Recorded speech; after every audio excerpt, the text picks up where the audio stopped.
ॐ सहनाववतु सहनौ भुनक्तु सह वीर्यं करवावहै तेजस्विनावधीतमस्तु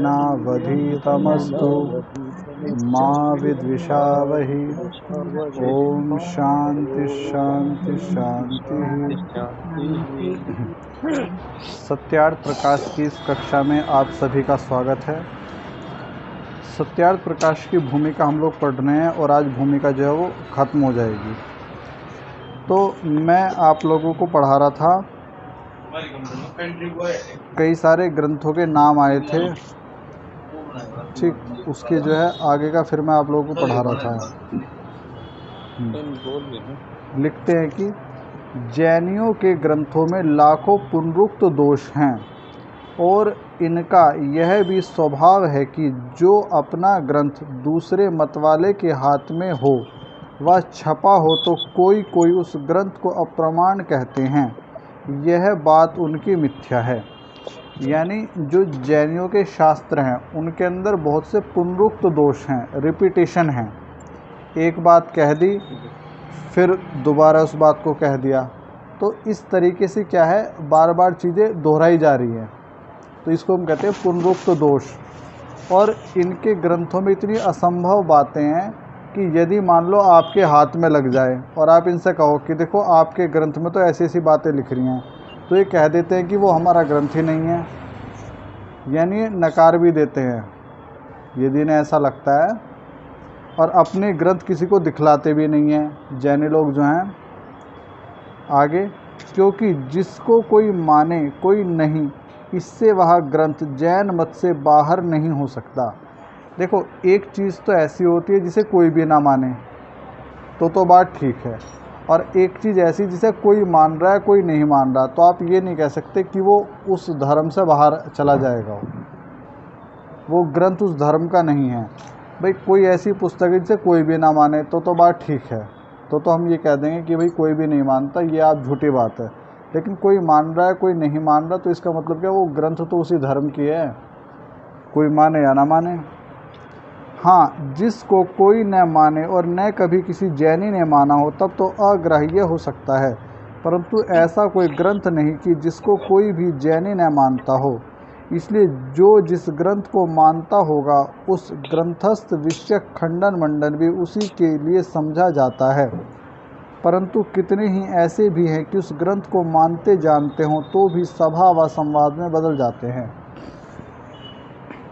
इसी हेतु से जैन लोग अपने ग्रंथों को छिपा रखते हैं, दूसरे मतस्थ को न देते न सुनाते न पढ़ाते, इसलिए कि उनमें ऐसी ऐसी असंभव बातें भरी हैं जिनका कोई भी उत्तर जैनियों में से नहीं दे सकता। झूठ बात का छोड़ देना ही उत्तर है। इस पंक्ति को जो है मतलब पेंसिल से ऐसा लगा लेंगे। देखो झूठी बातों को छोड़ देना ही जो है नहीं, झूठी बातों का सबसे बड़ा समाधान है। झूठ देखो जीतता तो है नहीं, झूठ खुल भी जाता है, सारी बातें हैं, तो जीत तो हमेशा सच की होती है। तो झूठी बातों को आदमी खुद ही छोड़ देना तो समझ लो वो सबसे बढ़िया है। और जब तक आदमी झूठी चीज़ को पकड़ के रखेगा ना, तब तक उसका भला नहीं हो पाएगा। तो इतनी बात समझ में आ गई आपको? हाँ जी। 13वें समोल्लास में ईसाइयों का मत लिखा है। ये लोग बाइबल को अपना धर्म पुस्तक मानते हैं। इनका विशेष समाचार उसे 13वें समोल्लास में देखिए, और 14वें समोल्लास में मुसलमानों के मत के विषय में लिखा है। ये लोग कुरान को अपने मत का मूल पुस्तक मानते हैं। इनका भी विशेष व्यवहार 14वें समोल्लास में देखिए, और इसके आगे वैदिक मत के विषय में लिखा है। जो कोई, अब ये बहुत महत्वपूर्ण विषय है, इसको सबके सब ध्यान से सुनेंगे। आप लोगों ने सत्यार्थ प्रकाश पढ़ा है, लेकिन जो लोग मुझसे सत्यार्थ प्रकाश पढ़ते हैं ना, उन्होंने इन चीज़ों को बड़े अच्छे से समझाया है। बाकी जिन लोगों ने अन्य जगह सत्यार्थ प्रकाश पढ़ाया, खुद पढ़ाया नहीं, उनमें से बहुत सौ को इन चीज़ों की जानकारी नहीं है। इसलिए कहता हूँ जो मैं पढ़ा रहा हूँ वो बहुत गहराई से समझना है। जो कोई इस ग्रंथ के तात्पर्य से विरुद्ध मनसा से देखेगा उसको कुछ भी अभिप्राय विदित न होगा। क्योंकि वाक्यार्थ बोध के चार कारण होते हैं: आकांक्षा, योग्यता, आसक्ति और तात्पर्य। तो पहला प्रश्न बनता है कि वाक्यार्थ बोध के कितने कारण हैं? तो आप उत्तर दोगे 4 कारण हैं। पहला आकांक्षा, दूसरा योग्यता, तीसरा आसक्ति और चौथा तात्पर्य। क्योंकि जब इन चारों बातों पर ध्यान देकर जो पुरुष ग्रंथ को देखता है उसको ग्रंथ का अभिप्राय यथायोग्य विदित होता है। देखो, पुस्तक कोई भी हो, यदि आपको कोई पुस्तक पढ़नी है और पढ़कर उस पुस्तक को समझना है, या कोई विद्वान बोल रहा है आपको उस चीज़ को समझना है, तो आपको जो है नी 4 चीज़ें जाननी पड़ेंगी, तभी आप दूसरे के वाक्यों के अर्थों के बोध को समझ पाओगे कि वो कहना क्या चाहता है। तो उसमें पहली चीज़ थी आकांक्षा, दूसरी योग्यता, तीसरा आसक्ति और चौथा तात्पर्य। अब आकांक्षा क्या है? तो लिखते हैं कि किसी विषय पर वक्ता की और वाक्यस्थ पदों की आकांक्षा परस्पर होती है। देखो, वक्ता और वाक्यस्थ पद का मतलब क्या है? जैसे कि मैं हूँ, मैं क्या हूँ? वक्ता, मैं बोलने वाला हूँ। अब मैं जब भी आपसे बोलता हूँ तो आपके मन में ये आता होगा कि आचार्य जी आगे क्या बोलेंगे, क्योंकि जब भी कोई वक्ता बोलता है ना तो वो कुछ आगे भी बोलेगा, और जो वाक्य के जो पद होते हैं नहीं वो आपस में जुड़ के ही पूरा अर्थ देते हैं। जैसे मैं एक उदाहरण आपको देता हूँ, मैं आपसे कहता हूँ कि राम, तो आपके मन में अगला प्रश्न आएगा कि राम क्या, राम के बाद में क्या? क्योंकि मैं कह सकता हूँ कि राम ने रावण को मारा, राम वनवास गए, ठीक है, राम के भाई भरत थे, कितनी सारी चीज़ें आ गई। तो ये जो राम है ना, ये अपने आप में अधूरा है जब तक मैं आगे की बात ना बोलूं। तो हर वाक्य जो है नी दूसरे का सहारा लेके ही आगे बढ़ता है। जैसे कि जब आपको छत के ऊपर जाना होता है तो छत पे सीढ़ियाँ रहती हैं। अब एक सीढ़ी पे पैर रखते हो तो वो आधार बनती है दूसरी सीढ़ी के लिए। ऐसा नहीं कि आप पहली सीढ़ी पे ना रखो और 5वीं सीढ़ी पे आप चले जाओ, 1-2 करके आप इस तरीके से सीढ़ियों पे चढ़ोगे। जब आपको कोई भी विषय समझना है ना तो आपको जो है बहुत बेसिक से उस चीज़ को जानना पड़ेगा। ऐसा नहीं कि आपका बेसिक क्लियर ना हो और आप बहुत बड़े स्तर पे जानने की कोशिश करो, तो आपको कुछ भी समझ नहीं आएगा। तो इसलिए ऋषि कहते हैं कि किसी की एक बात को सुन के जो है नहीं आप पूरी बात का निर्णय नहीं निकाल सकते। अब ऋषि दयानंद की एक पुस्तक है जिसका नाम है पंचमहायज्ञ विधि। उस पुस्तक के अंदर जब संध्या का प्रकरण आता है तो ऋषि लिखते हैं कि शुद्धि 2 प्रकार की होती है, एक शरीर की शुद्धि होती है, दूसरी मन की शुद्धि होती है। फिर वो कहते हैं कि शरीर की शुद्धि बड़ी महत्वपूर्ण नहीं है, उन्होंने ऐसा कहा मान लो, और यहाँ हमने उनकी इतनी बात सुनी, आगे की हमने बात ही ना सुनी, तो फिर क्या होगा? तो हमको तो ऐसा लगेगा कि ऋषि कह रहे हैं कि बाहर की शुद्धि का तो कोई महत्व है नहीं। जबकि ऋषि ने क्या कहा, वो कह रहे थे कि बाहर की शुद्धि उतनी महत्वपूर्ण नहीं है जितनी भीतर की शुद्धि है। आकांक्षा का मतलब क्या है कि भाई हर वाक्य के अंदर जो पद होता है नहीं वो दूसरे की इच्छा करता है कि भाई जो मान लो मैंने राम कहा तो राम इच्छा करता है कि आगे क्या आएगा। तो कभी भी किसी की एक बात को सुनकर निर्णय मत लेना कि भाई इसने जो कह दिया वही, उसकी पहले पूरी बात सुन लो, पूरी बात समझ लो। होता क्या है, जब हम हठी और दुराग्रही होते हैं ना तो हम दूसरे की बात सुनना नहीं चाहते, और सच्चाई तो यह है सत्य को केवल वही व्यक्ति प्राप्त कर सकता है जो सत्य को प्राप्त करने की इच्छा रखता है, और जिसे सत्य की भूख ही नहीं है आप उसको कितना ही समझा लो वो सत्य को कभी नहीं समझेगा। ये भी हमेशा ध्यान रखना।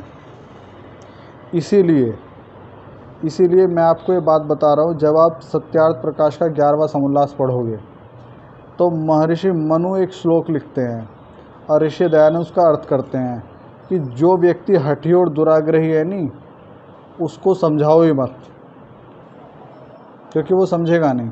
हाँ, जो जिज्ञासु है, जिसकी इच्छा है, यदि वो आपसे ना भी पूछे तो भी उसको बताओ, और जो हठी है वो पूछे तब भी मत बताओ। और ऋषियों ने ये बात बड़े सोच समझ के लिखी होगी। व्यवहार में हम इस चीज़ को देख भी रहे हैं। तो आकांक्षा समझ में आ गया आपको क्या है? आकांक्षा का मतलब क्या है? सबको समझ में आ गया? किसी कोई प्रश्न तो नहीं है इसको लेके? आगे आता है योग्यता। योग्यता का मतलब क्या है? योग्यता वह कहाती है जिससे जो हो सके, जैसे जल से सींचना। अब मान लो वक्ता कुछ बात कह रहा है, अरे उसकी बात में सच्चाई तो होनी चाहिए। आप चीज़ों को तभी समझोगे जब उस बात के अंदर योग्यता होगी। अब कोई कहे कि मेरे दादा जो थे ना, वो तो कान से देखते थे। अब क्या आपको लगता है कान से देख सकता है कोई आदमी? यदि कोई कहे भाई आँख से देखना तो बात बनती भी है, लेकिन क्या कान से कोई व्यक्ति देख सकता है? कोई कहे कि जो मेरे हो सके। हाँ, कोई कहे कि जो मेरे पिताजी थे ना, वो अग्नि से खेतों को सींचते थे। अब जल से तो खेत सींचे जाते हैं, क्या कोई अग्नि से खेतों को सींच सकता है? नहीं। तो हर चीज़ के अंदर जो है ना, एक योग्यता, हर बात के अंदर योग्यता होनी चाहिए। जैसे कि जो ईसा मसीह थे उनके बारे में कहा गया कि ईसा मसीह एक कुंवारी कन्या से उनका जन्म हुआ, जबकि हम सभी को पता है कि जो है जब पति पत्नी के द्वारा ही किसी संतान का जन्म होता है, अकेले से तो जन्म होता नहीं है। तो ऐसी ऐसी बातें जो है ना, इनके अंदर योग्यता ही नहीं है। तो बातें वो अच्छी हैं जिनके अंदर योग्यता हो। तो इसलिए वाक्यार्थ बोध का दूसरा अंग क्या है? योग्यता, कि बात के अंदर कुछ दम होना चाहिए। अब इस्लाम के अंदर ये कहते हैं कि मोहम्मद साहब ने उंगली करके चांद के 2 टुकड़े कर दिए थे। अब बताओ, क्या कोई मनुष्य चांद के 2 टुकड़े कर सकता है? इतनी दूर चांद है। तो ये बातें योग्यता वाली नहीं है। कोई कहता है कि भैया देखो श्री राम का नाम लिख के पत्थर डाले गए, पत्थर तैरने लग गए। तो इन बातों के अंदर योग्यता नहीं है। हाँ, उस समय की टेक्नोलॉजी इतनी अच्छी थी, नल और नील इतने अच्छे इंजीनियर थे जिन्होंने ऐसी तकनीकों का उपयोग करा कि वो पत्थर तैरे, और वो पत्थर भी कहते हैं कि दूसरे तरीके के थे। ठीक, अच्छा, और मैं आपसे, चलो मैं सारी बातें छोड़ता हूँ, मैं आपसे एक बात पूछता हूँ। यदि पानी के अंदर आप सुई को डालोगे तो सुई डूबेगी या तैरेगी? डूबेगी। और वहीं पानी का जहाज डूबता है तैरता है? जबकि पानी का जहाज कितना वजनदार होता है, सुई कुछ भी नहीं है। इसके पीछे का कारण क्या है? इसके पीछे का है साइंस। पानी के जहाज की आकृति ऐसी होती है, नावों की आकृति ऐसी होती है कि उस आकृति की चीज़ डूबती नहीं है, जबकि सुई की आकृति ऐसी वो डूब जाएगी। तो यदि वो पत्थर वहाँ तैरे होंगे ना, तो उसके पीछे भी टेक्नोलॉजी थी, राम का नाम नहीं था। ठीक, तो कहने का अर्थ यही है कि बात के अंदर दम होना चाहिए। ये नहीं कि किसी ने भी कुछ भी बात कह दी और आप कह दो सत्यवचन। तो वाक्यार्थ बोध का दूसरा अंग क्या है? योग्यता, यानी बात के अंदर दम होना चाहिए। बात जो कह रही है ना, उसका कोई तुक तो होना चाहिए। ऐसे नहीं कि बस कह दिया और आपने मान लिया, ये नहीं होना चाहिए। समझे? हाँ, आगे लिखते हैं कि तीसरा अंग क्या है? आसक्ति।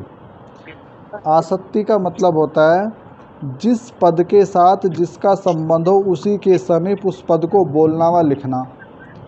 यानी यदि आप चीज़ों को आगे पीछे कर दो तो उनके अर्थ बदल जाते हैं। जैसे कि एक उदाहरण दिया जाता है, पुराना उदाहरण है, मैं भी उसको दे रहा हूँ समझाने के लिए, कि भाई एक चोर भागा जा रहा था और पीछे जो है उसको पकड़ने वाला पुलिस वाला था। तो चोर जो है एक आदमी के पास से गुजरा, तो पुलिस वाले ने कहा पकड़ो मत जाने दो। क्या कहा उसने? पकड़ो मत जाने दो। पुलिस वाले ने उस व्यक्ति से कहा चोर के संबंध में कि पकड़ो मत जाने दो। अच्छा, अब उस व्यक्ति ने उसको जाने दिया, तो पुलिस वाले ने कहा कि भाई तुमने उसको रोका क्यों नहीं? उसने कहा जी आपने तो कहा था पकड़ो मत जाने दो। अब मत को जब आपने पकड़ो के साथ में रखा तो क्या बना? पकड़ो मत जाने दो। और मत को पीछे रखा तो क्या बना, पकड़ो मत जाने दो। देखो अर्थ बदल गया नहीं बदल गया। एक जगह तो क्या कहा है कि पकड़ो मत जाने दो, एक क्या है पकड़ो मत जाने दो। समझे नहीं समझे? हाँ जी। तो आसक्ति का मतलब होता है कि जिसके साथ में जिसको रखना है ना, उसके साथ में उसी चीज़ को रखो। ये नहीं कि तुम किसी चीज़ को किसी के साथ में भी रख दोगे तो अर्थ बदल जाएगा बिल्कुल। तो वक्ता को समझना है ना, तो पहले है आकांक्षा, यानी उसके हर बातों को सुनो। दूसरा क्या है, योग्यता, यानी उसकी बातें ऐसी हों जो सच में जिनका कुछ सार हो, ये नहीं कि बिल्कुल ही बिना सर पैर की बातें करे। और तीसरा क्या है, आसक्ति, यानी जहाँ वो बोल रहा है ना, जिस पद के साथ वो जो बोल रहा है वहाँ मतलब उसी क्रम में रखने की कोशिश करो, ये नहीं कि उसको आगे पीछे कर दो, वरना सारे अर्थ का अनर्थ हो जाएगा। और अंतिम होता है तात्पर्य। तात्पर्य यानी जिसके लिए वक्ता ने शब्दों उच्चारण व लेख लिखा हो, उसी के साथ उस वचन व लेख को युक्त करो। ये क्या है, योग्यता। तात्पर्य सूर्य, ये क्या है, तात्पर्य। अब ऋषि दयानंद ने सत्यार्थ प्रकाश बनाया था, क्या इसका उद्देश्य किसी मुसलमान का दिल दुखाना था या ईसाई का दिल दुखाना था, बताओ? ऋषि दयानंद का उद्देश्य तो यही था कि सब व्यक्ति सत्य और असत्य को जाने और सत्य का ग्रहण करें और असत्य का परित्याग करें। उद्देश्य तो यही था ना। लेकिन लोगों ने ऋषि के मंतव्य को ही नहीं समझा, वो ऋषि दयानंद को ही गाली देने लग गए, वो उनके ही जान के पीछे पड़ गए।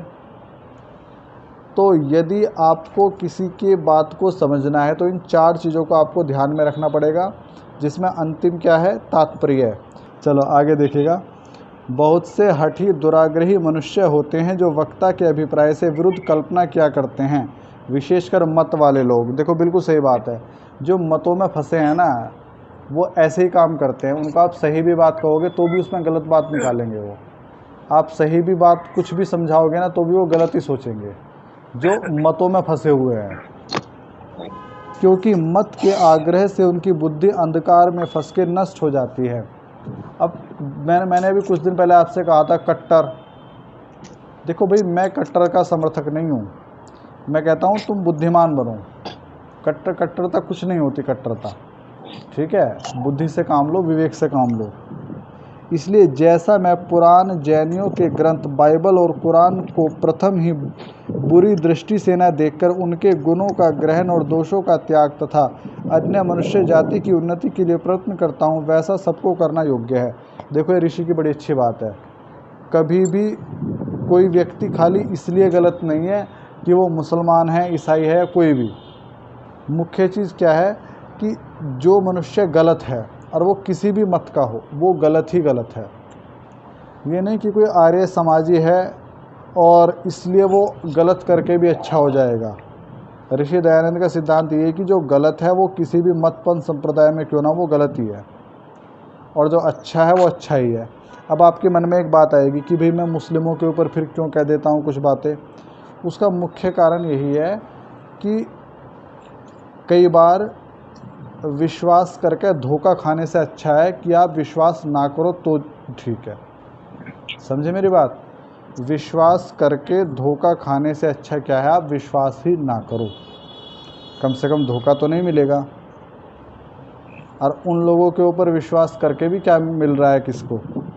तो इसलिए कई बार मैं, क्योंकि उनका इतिहास ही थोड़ा ऐसा रहा है धोखेबाजी का, और वो जिन शास्त्रों को मानते हैं आंख बंद करके उसमें उनको धोखा देने के लिए कहा हुआ है, इसलिए मैं उनके खिलाफ़ रहता हूँ। बाकी मुझे कोई दुश्मनी थोड़ी ना है उनसे, ठीक भाई। कई बार उनसे मिलना जुलना भी होता है, बहुत से ऐसे हैं जो पुराने कोई मित्र भी हैं, ऐसी बात नहीं है, ठीक।